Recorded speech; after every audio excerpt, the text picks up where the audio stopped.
Guys, Danny Segura here. So by now, you guys might know what I'm probably going to be reacting about.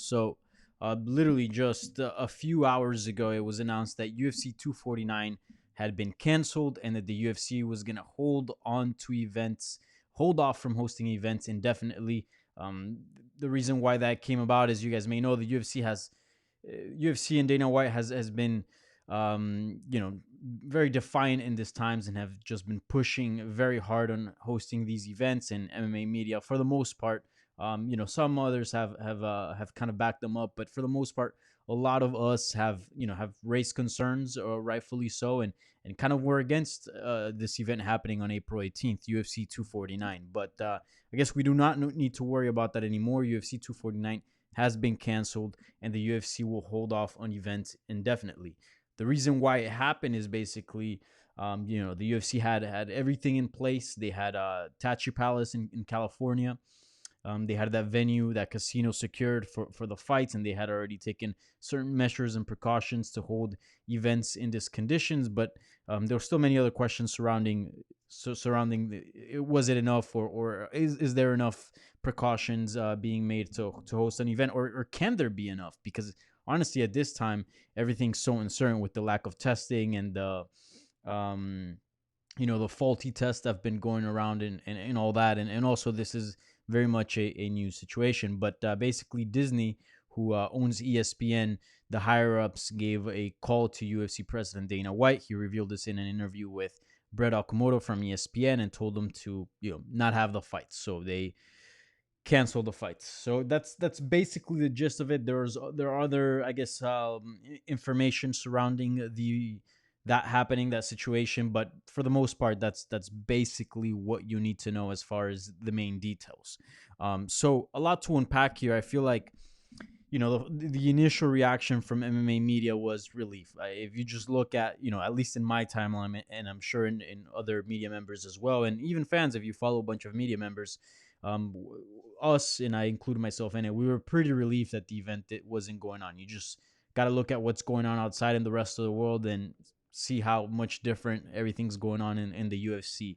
And listen to expert recommendations from the government, Dr. Fauci, and others who've have gave us information, equipped us with information on how to deal with this situation, not only for our own well-being but the well-being of others. I feel like at this point, I said what I had to say on Twitter. There are a few things that I wanted to say, which I will make this video about, specifically about that, which I didn't tackle on Twitter, and I feel like it needs to be said. For the most part, it seems it's throughout this buildup, it's been very split. A few media members, including myself, and for the most part, we've been against this. The UFC has been pushing for it. Fans have been split. Fighters want to fight. Managers want their fighters to fight. Um, and I've seen a lot of division in the space, in the community. A lot of division, especially with this news. You got coaches.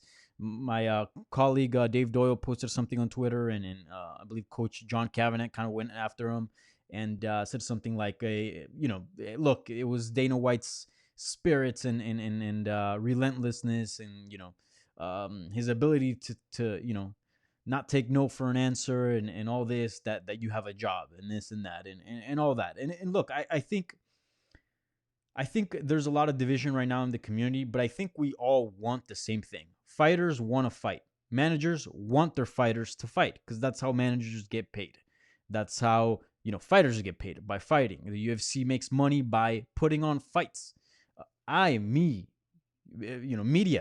we get paid to cover fights. Fans want to see fights. We all want the same thing, and the same thing is that we all want fights. So we all have the same goal in mind. We all have the same ambition. We all have the same goal here. So, um, but there's been, even with that, there's been a lot of division. So I kind of just wanted to say, look, at this time, I think this was the best choice, given the fact that, like, yes, and I gotta acknowledge that the UFC did take precautions, and I've hinted at this, have discussed this before in previous videos, how I interviewed Gilbert Burns, and I was talking to him, and he was telling me, like, about all the precautions that the UFC took in Brasilia, which honestly, it made me feel a lot more comfortable about the UFC hosting events in this climate. Now, it still didn't change my mind that I think they shouldn't happen. But listening to him and actually having a discussion and not just being hard on a point and being like, hey, this is it, and I'm not going to take any more opinions from anybody else. I don't think that's healthy in any situation.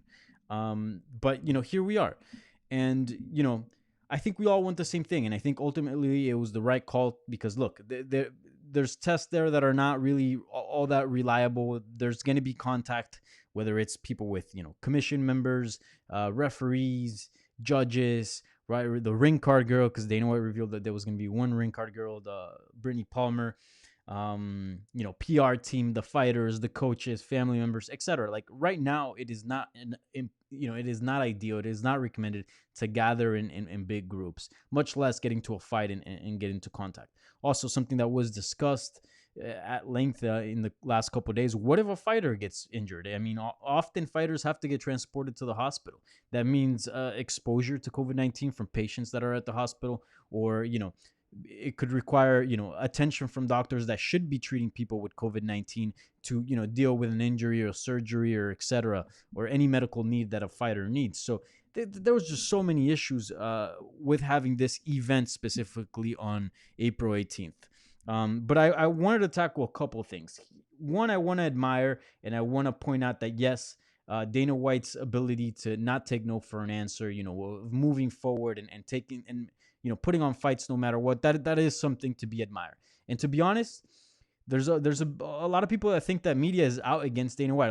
A few people tweeted me that like, oh, you enjoy going against Dana White. No, I do not. And frankly, I think the sport is better off if you look at just the history of the sport.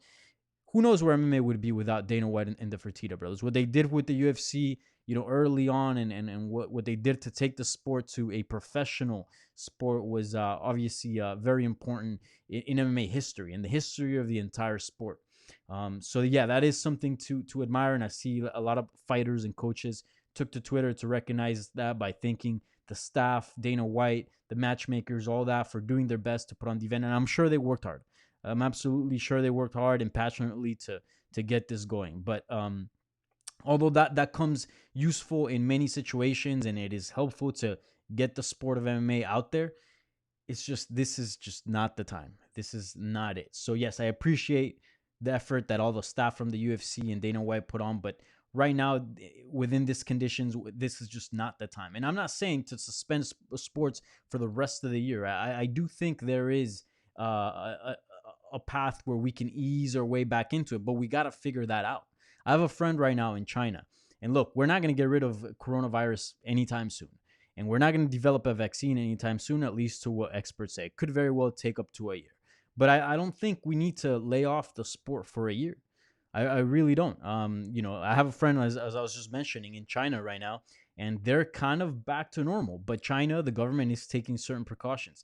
He was telling me that you have a scanning code on your phone that proves how long you've been in quarantine, and they will only let you in restaurants and in places if they scan it and it shows that you've been in quarantine for the right amount of time and haven't been exposed. So again, there are certain precautions. I'm not saying the UFC should take this or the US government should take this, but I'm saying the reason why I'm setting that example is to kind of show that there is an easying back into sports, into regular life. And I believe sports is part of regular life, and it is maybe not as essential as food and as medical care, but it's up there. It's important. I mean, I've been without sports for almost a month now, and I feel like I'm going crazy, and I'm sure you guys are missing it too.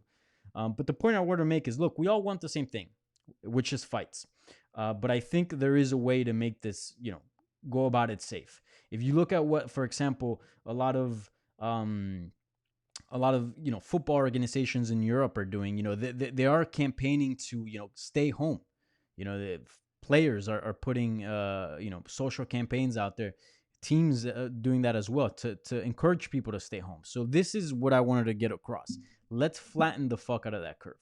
Let's do what we can now to normalize this situation as much as we can, which is staying home, spreading the right information, And especially the fighters. A lot of young people look up to UFC fighters. Be examples to tell people to stay home. Let's flatten the fuck out of this curve, guys. Let's make it so that the hospitals aren't overwhelmed. There's enough testing, right? Testing becomes readily available for fighters, for people that do sports. And let's figure out precautions on to hold on events. Let's not rush back into the situation.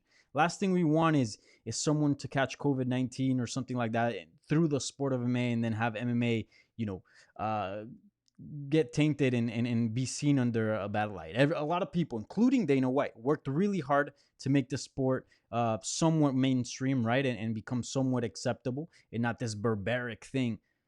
Let's keep all the work that all these people have done, including media have been part of this too, fighters, coaches, etc. So let's just take our time, figure out the best protocol on how to host events, wait till the US gets a grasp of this situation, and let's come back ready. Let's come back strong. There doesn't need to be division. At the end of the day, we all want the same thing, which is fighting. And I think there's a way to it, but safely. So I think we can work together to come back and come back as soon as possible, but also safely. And I believe the UFC, with what they've shown, their abilities that they've shown to sort of kind of host this event and try to do their best to make UFC 249 possible. They can definitely do that. Let's get creative. And there's no, at times like this, look, and I'm not saying division should be abolished, because it will happen. We're human beings. We have different opinions.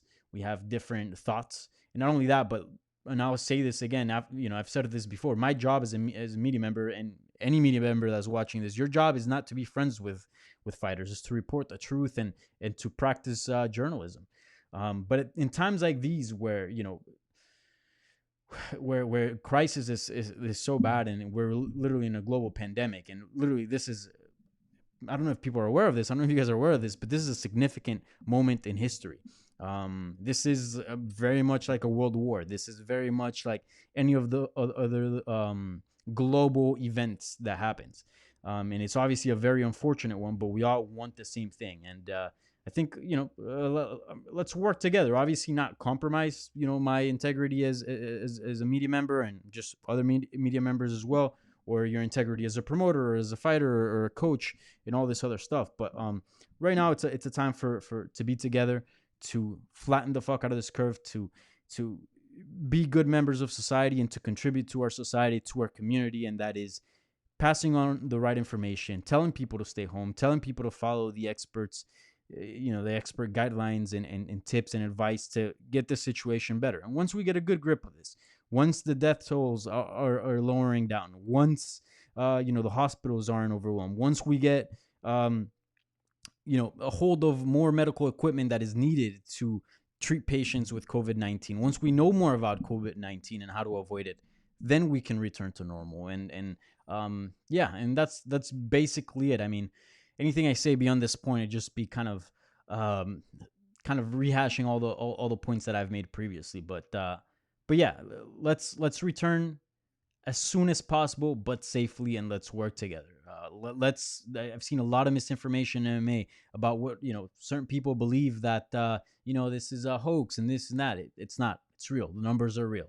And unfortunately, we've seen it in MMA as well. Rose Namajunas, before the event got canceled, had to withdraw from the event, or she withdrew from the event because of undisclosed reasons. A lot of people were hating on her, and guess what? Unfortunately, 2 people that were close to her passed away, and now she's dealing with that. So this is very much real. I encourage you to listen to the interview with Gorgeous George and the Ghost with Ray Longo. I mean, I'm here in New York, and I'm telling you, things are rough. And he expressed a very similar sentiment. So again, let's work together. Let's flatten the fuck out of this curve, and let's have some fights soon. That's all I gotta say. Stay healthy.